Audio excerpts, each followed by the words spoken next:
¿Alguna vez has estado en un lugar tan silencioso, tan completamente quieto, que el silencio empieza a presionarte los tímpanos como un grito contenido bajo el agua? ¿Alguna vez has apagado las luces de una habitación y has oído algo dar un paso hacia ti en la oscuridad? Solía reírme de historias como esa, cuentos de fantasmas, leyendas urbanas, rumores espeluznantes en sótanos contados por enfermeras del turno de noche que habían tomado demasiado café y no habían dormido lo suficiente. Pero me ocurrió algo el invierno pasado, que todavía no he encontrado las palabras. Llevo 9 meses llevándolo dentro, con miedo de que si lo dijera en voz alta, de alguna manera se volviera real. Pero los sueños no han parado, y ahora necesito contárselo a alguien. Me llamo Daniel Merton, tengo 38 años, y durante los últimos 6, he sido el conserje nocturno del centro médico del condado de Greystone. No es un trabajo glamuroso, fregar pisos, sacar desechos médicos, reabastecer las salas de suministros, pero es un trabajo estable y tranquilo, y siempre he preferido el turno de noche. Menos gente, menos preguntas. Nunca quise nada más que me dejaran solo para hacer mi trabajo, pero eso cambió el 14 de diciembre.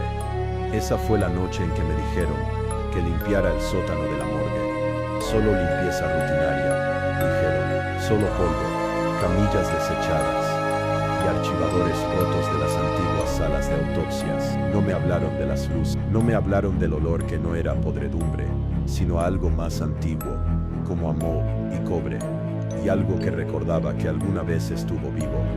No me hablaron del frío, ni de los cajones cerrados, ni de la voz que oí susurrar mi nombre, incluso antes de abrir la puerta. Y te lo juro, desde el instante en que bajé las escaleras del sótano, algo empezó a observarme. Lo que fuera que hubiera en ese sótano, no quería ser olvidado, quería ser recordado, y me eligió a mí. El centro médico del condado de Greystone no es el tipo de lugar que aparece en postales o Instagram. Construido en 1894 y ampliado en partes durante el último siglo, es un mosaico de ladrillo descolorido, hormigón agrietado y pasillos largos y resonantes que no terminan de alinearse. Las salas más antiguas parecen como si nunca hubieran estado destinadas a formar parte de un hospital.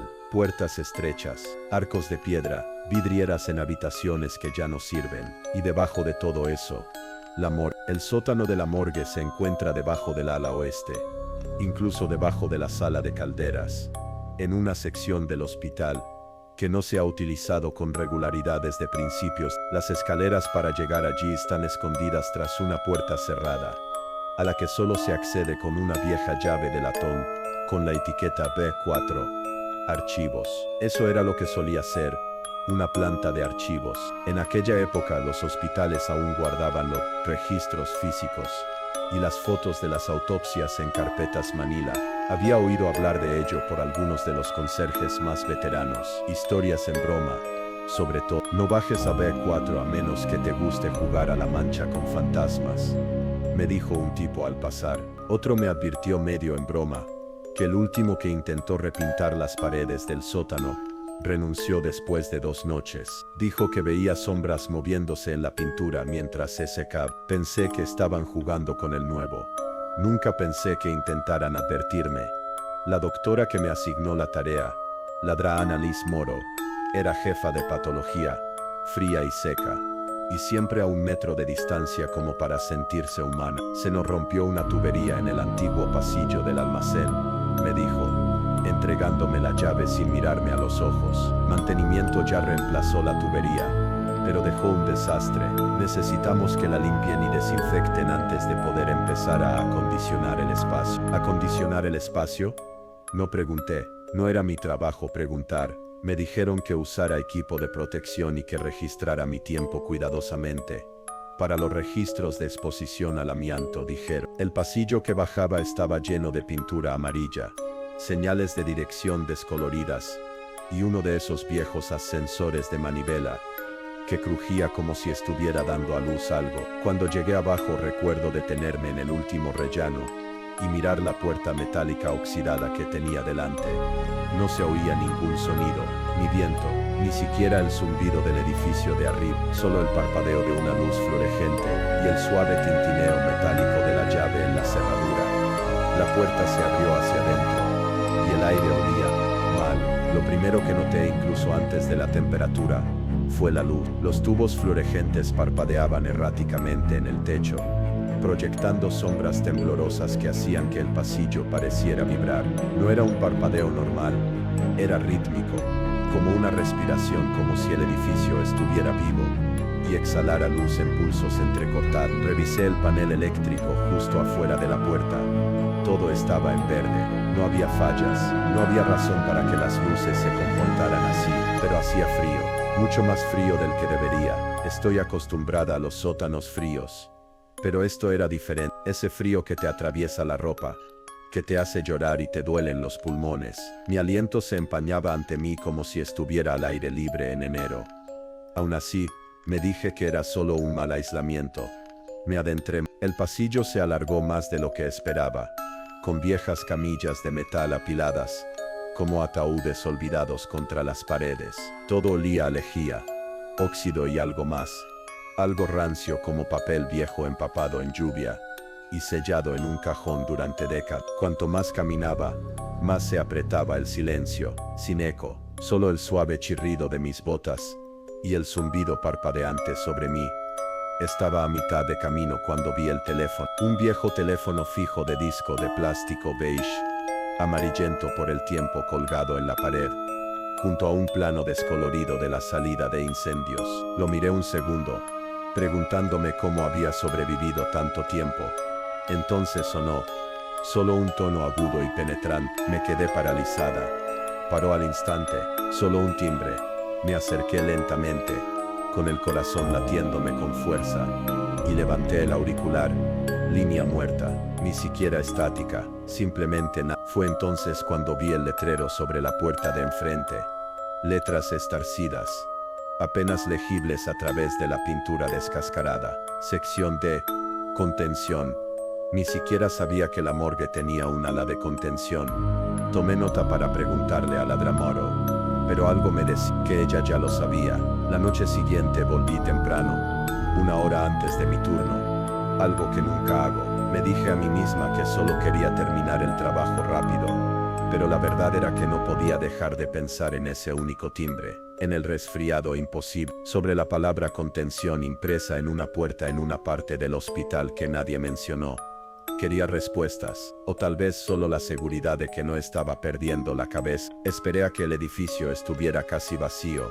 Volví a coger la llave B4 y traje una linterna y mi vieja grabadora digital, de esas que usaba para tomar notas cuando trabajaba en seguridad hace años. Me dije que era solo para documentar el registro de limpieza, pero cuando bajé al sótano y encendí la grabadora, susurré la fecha y la hora como si me estuviera preparando para un exorcismo. El sótano parecía el mismo, las mismas camillas, el mismo parpadeo, el mismo silencio opresivo, excepto que la puerta con la etiqueta contención estaba abierta esta vez. Solo 1 centímetro, pero fue suficiente para ver que la habitación que había al otro lado no estaba vacía.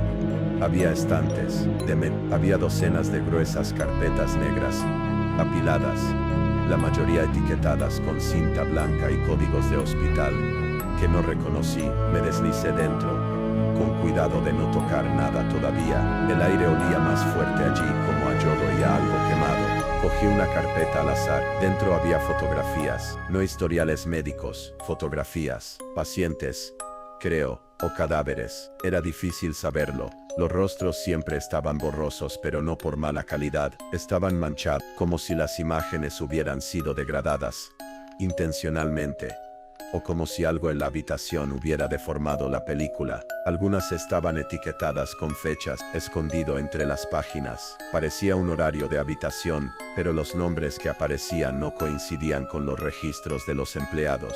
Al día siguiente, comparé algunos con la base de datos del personal, solo para asegurarme.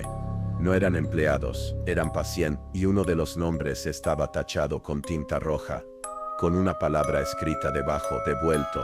En ese momento, estaba seguro de haber tropezado con algo administrativo, tal vez un pabellón psiquiátrico sellado de décadas, cuando los registros se guardaban en sótanos.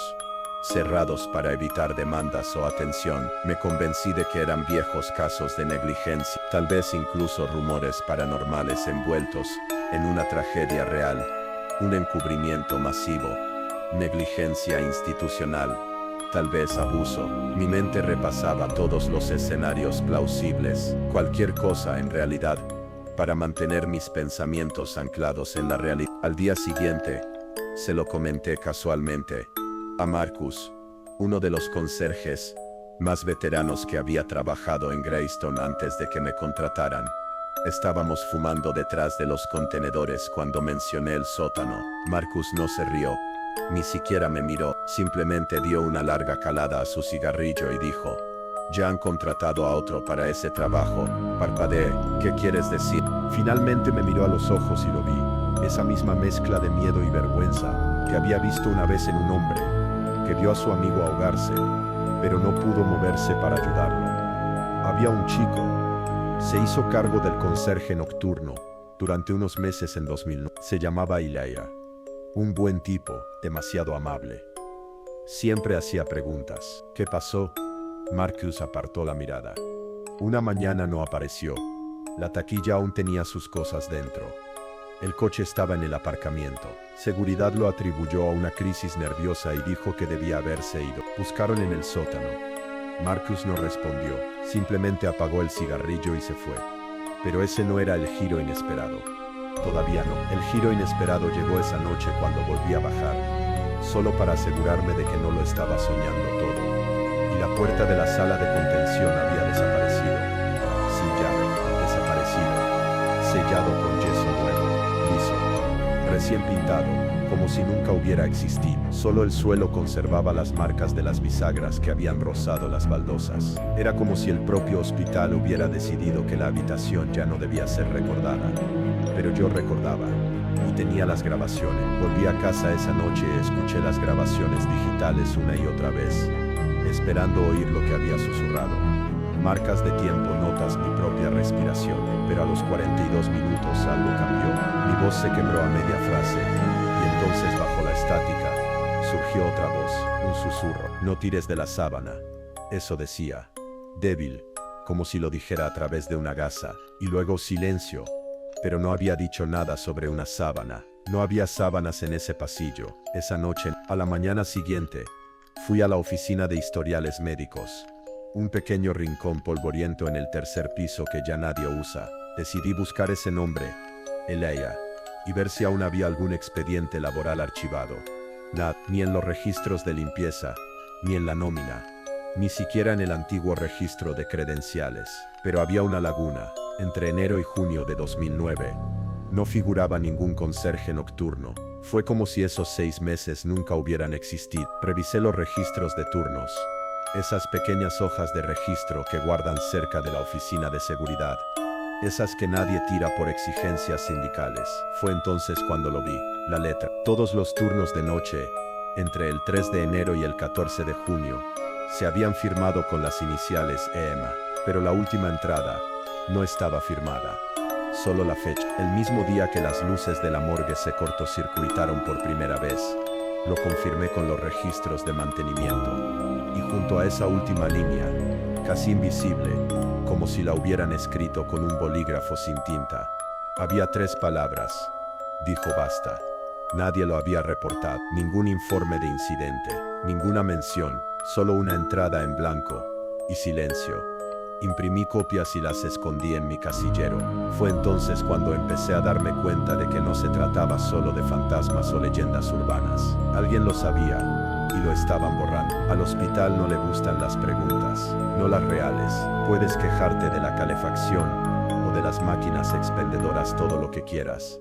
Pero en cuanto empiezas a preguntar por alas antiguas o nombres que no figuran en la lista, la gente empieza a evitar. Lo aprendí rápido cuando fui a ver a Linda. Es la técnica de registros del hospital. Llevo trabajando allí casi 2 décadas. Y si alguien sabía de cambios estructurales o cierres de salas, era él. Esperé hasta el final de su turno, y la pillé justo cuando estaba archivando informes de alta de pacientes antiguos. «Linda», dije, intentando mantener la calma, ¿Recuerdas alguna sala de contención en el sótano de la morgue? Se quedó paralizada. Y quiero decir, completamente paralizada, como los animales cuando oyen algo que sus instintos les dicen que no reconozcan. Dejó la carpeta, lentamente, luego se giró hacia mí.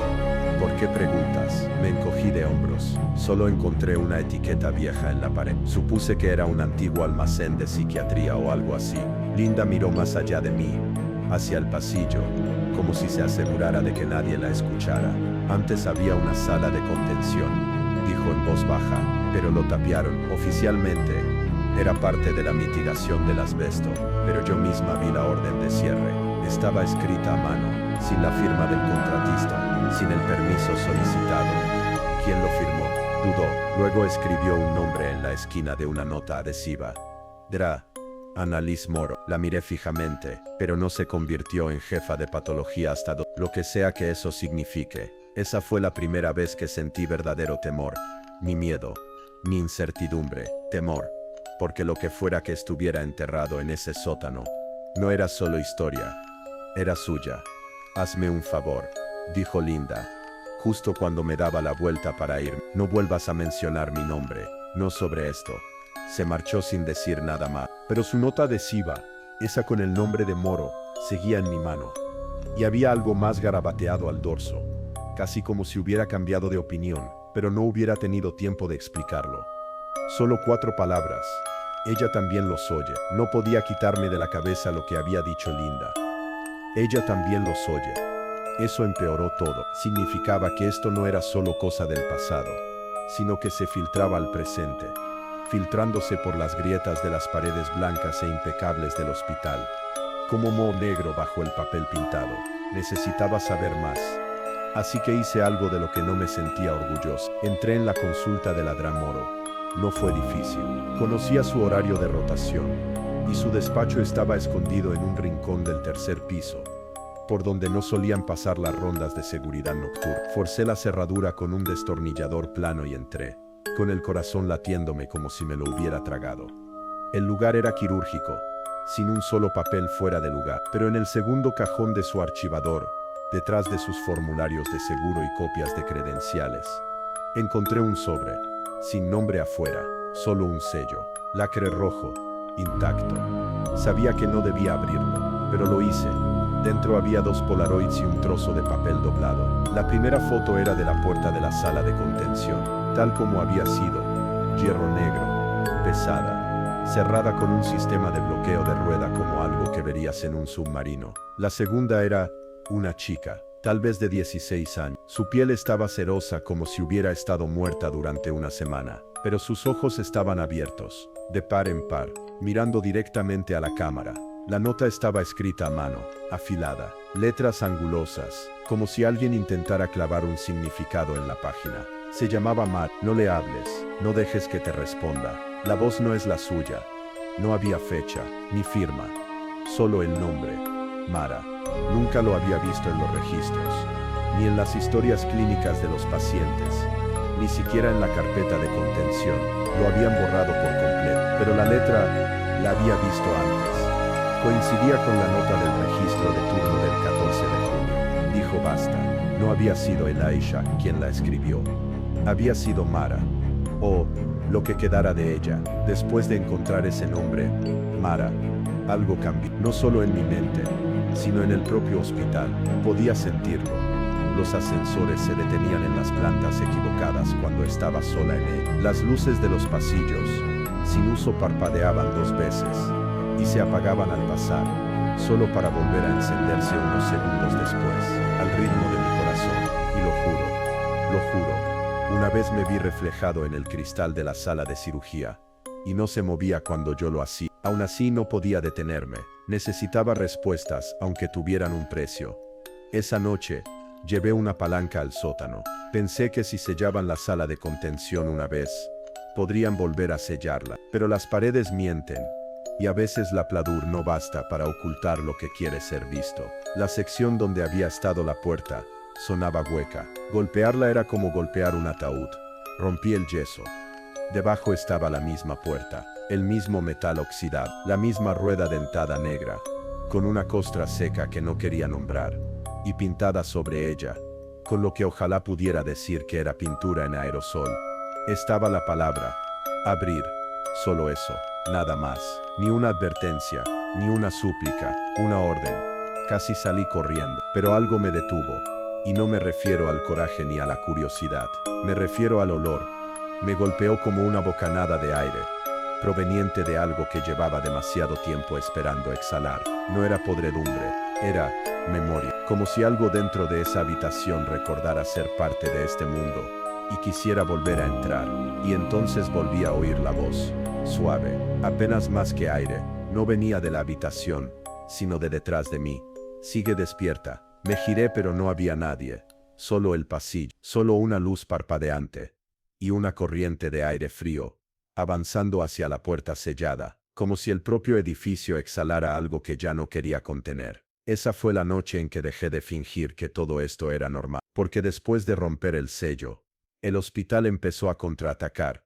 Empezó con las luces, no solo parpadeaba, sino que pulsaba, blanco brillante, luego negro azabache, a un ritmo que me daba náuseas como si todo el edificio tuviera un latido. Intenté volver atrás, pero el pasillo que había detrás de mí había cambiado. Era más largo, demasiado largo. Las camillas no estaban donde las dejé. El aire olía quemado. Y entonces lo sentí. No lo oí. Una presión en la espalda, justo entre los omóplatos, como si alguien estuviera detrás de mí, respirando lenta y superficialmente, con la cara a escasos centímetros de mi nuca. Me di la vuelta. Nada. Pero cuando miré la pared a mi lado, la vi, una huella de mano, presionada contra el hormigón, no pintada, no manchada, marcada, como si alguien hubiera atravesado la pared desde el otro lado, y todavía estaba caliente. Retrocedí un paso, mi linterna parpadeó y se apagó. Las tiras luminosas de emergencia en el suelo se volvieron rojas, no el verde suave habitual, sino rojo sangre y pulsaban débilmente. Y desde detrás de la puerta de contención lo oí. Un sonido de arrastre. Como si algo pesado, un cuerpo, fuera arrastrado por las baldosas. Entonces algo golpeó la puerta desde adentro. Una vez, 2 veces, 3 veces. Todo el pasillo tembló. El polvo caía de las baldosas del techo. Una luz explotó en un estallido de chispas. Corrí. No por miedo. No solo por miedo, sino porque me di cuenta de algo. Esa puerta no solo ocultaba algo, contenía algo dentro. Y estaba despertando. No dormí ese día. Ni siquiera fui a casa. Pasé la mañana encerrada en la sala de descanso del personal, con las persianas cerradas y las luces apagadas, intentando convencerme de que lo había imaginado. El calor de la huella de la mano, el portazo desde adentro, la voz que no era la mía susurrando en mi cabeza. Pero en el fondo, sabía que no. Seguía agarrando la palanca, con los nudillos blancos. Fue entonces cuando la Dramoro me encontró. No llamó. Simplemente abrió la puerta y entró como si supiera exactamente dónde estaría, como si me hubiera estado observando. No hizo pregunta, no pareció sorprendida. Simplemente se sentó frente a mí, juntó las manos y dijo una frase. No deberías haber abierto la pared. No hablé. No pude. Su mirada estaba tranquila, demasiado tranquila, como la de un cirujano a punto de hacer el primer corte. Llevo años manteniéndola dormida, dijo. ¿Sabes lo que cuesta contener algo que no debería morir? Pregunté lo único que pude. ¿Qué es? Ladeó la cabeza. Una vez fue una niña, una paciente, parte de un estudio neurodegenerativo de la década de 1000, pero algo la cambió. Las tormentas eléctricas durante su coma, los experimentos cerebrales, o tal vez nunca fue realmente humana. Para empezar, la Dramoro se levantó y caminó hacia la puerta. Intenté ayudarla, intenté darle un propósito, pero ahora habla a través de otros. Esa voz que oíste no era para ti, era para mí. Se giró, con una mano en el pomo de la puerta. Ya está despierta, señor Merton, y lo recuerda todo, incluyéndome a mí. Entonces sonrió. No con amabilidad. No era humana, y se fue. Fue entonces cuando lo supe. La Dramoro no solo lo había ocultado, lo había mantenido vivo. No recuerdo haber decidido regresar. Fue como si despertara y mis pies ya estuvieran a mitad de pasillo. Tenía la llave B4 de nuevo, esta vez sin linterna, solo un encendedor que había sacado de mi taquilla y la grabadora. No porque esperara que me salvara, sino porque quería que alguien, quien fuera, supiera lo que pasó después de abrir esa puerta. El pasillo estaba más oscuro que antes. Las luces de emergencia estaban apagadas, y las tiras rojas de luz se habían fundido en un pulso tenue, como venas bajo la piel. Conté los pasos, 17 hasta la puerta.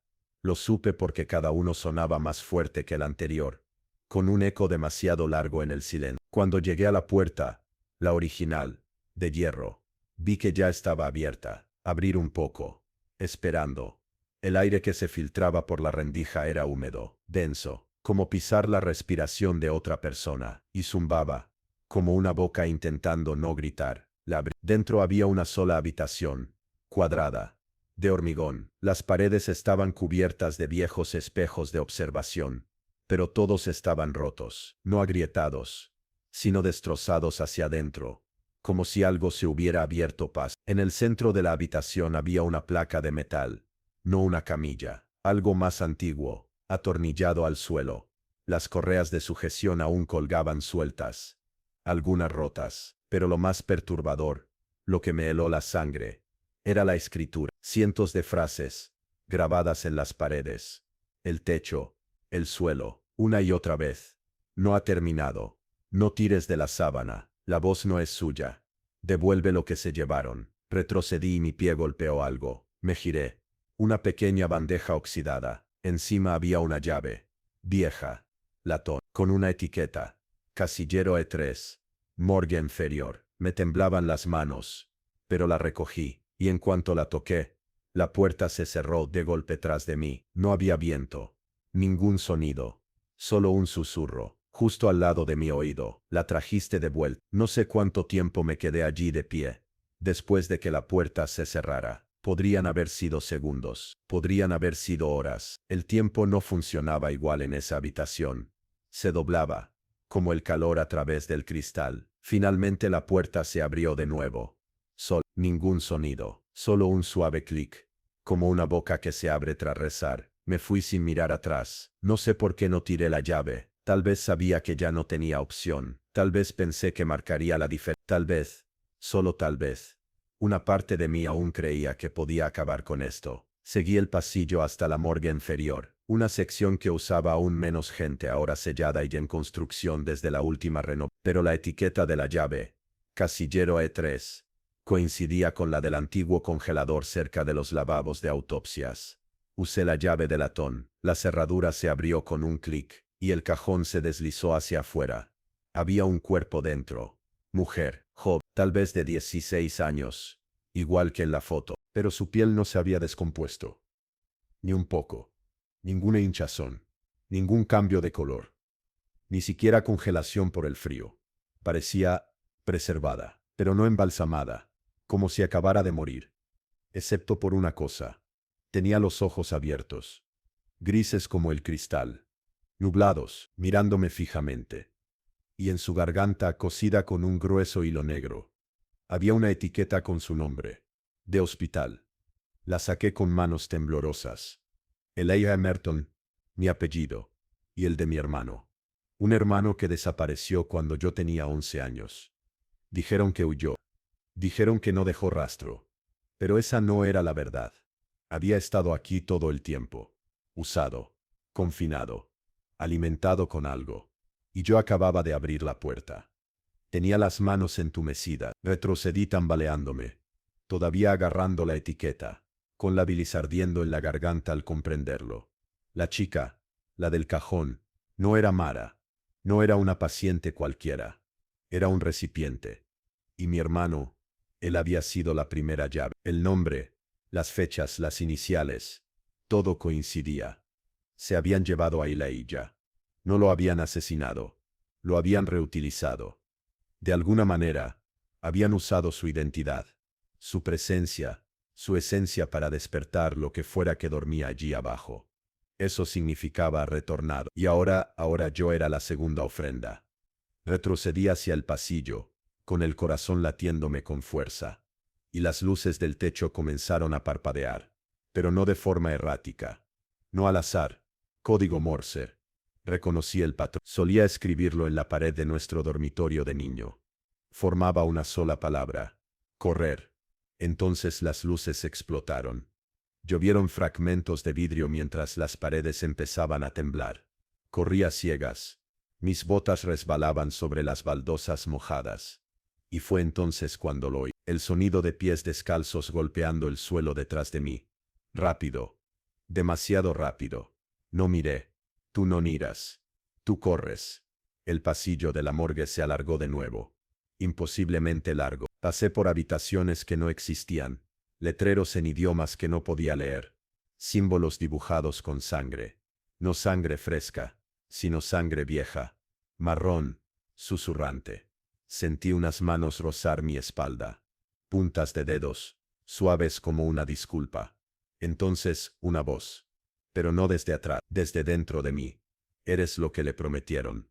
Entré de golpe por la puerta de la escalera, subiendo los escalones de dos en dos, jadeando, ahogándome con ese olor a mojo, ozono, podredumbre y dolor. Y detrás de mí, la puerta no se cerró de golpe.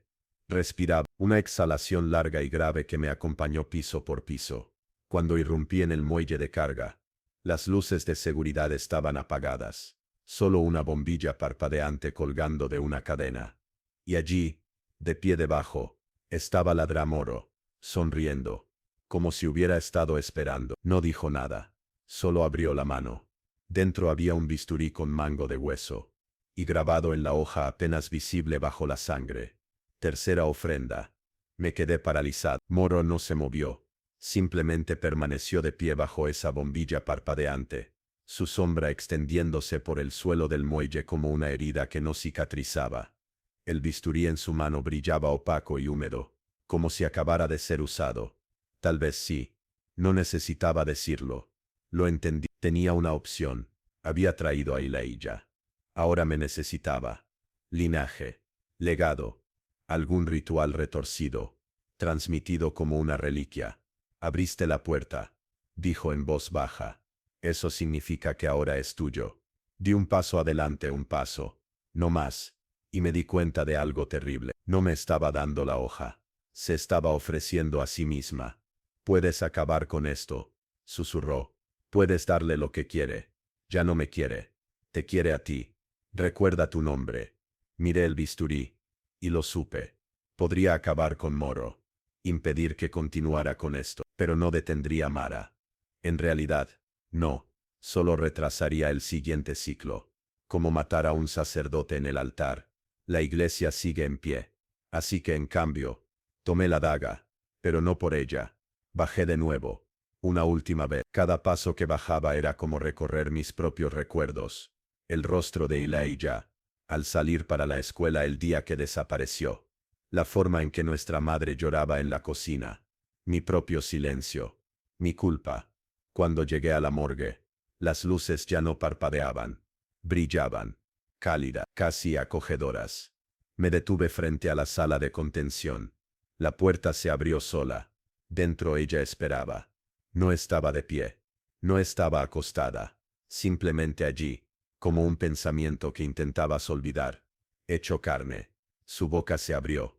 No salió ningún sonido. Solo silencio. Como el último segundo antes de que un monitor cardíaco se detenga. Levanté el bisturí. No hacia ella. Hacia mí mismo. Y dije las palabras grabadas en la pared. Devuelve lo que te robaron. Luego coloqué la cuchilla en la losa y retrocedí. Ella me observó, pero no me siguió. Cerré la puerta. Se cerró sola. Y me marché. No renuncié.